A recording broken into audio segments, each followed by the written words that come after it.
திருவாரூர் சட்டமன்ற தேர்தலில் நமது தாய்ப்புலி செந்தமிழன் சீமான் அவர்களால் அறிவிக்கப்பட்டுள்ள அஸ்வினி பூபதி பாலன் அவர்கள் வெற்றி பெற எனது வாழ்த்துக்களை தெரிவித்துக் கொள்கின்றேன். அவரை பற்றி எனக்கு நன்கு தெரியும்.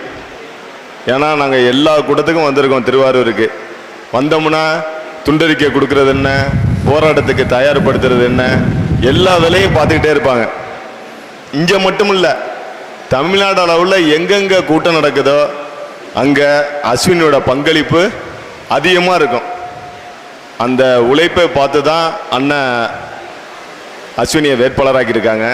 அதுக்கு என்னோட மனம் நிறைந்த வாழ்த்துக்கள். அது மட்டும் இல்லை, திருவாரூர் தொகுதி ஒரு கொடுத்து வச்ச தொகுதி. எல்லா தொகுதிக்கும் ஒரு வேட்பாளர் தான் இருப்பாங்க. ஆனால் திருவாரூர் தொகுதிக்கு மட்டும் 2 வேட்பாளர். ஒருத்தவங்க திருவாரூருக்கு, ஒருத்தவங்க திருத்துறைப்பூண்டிக்கு.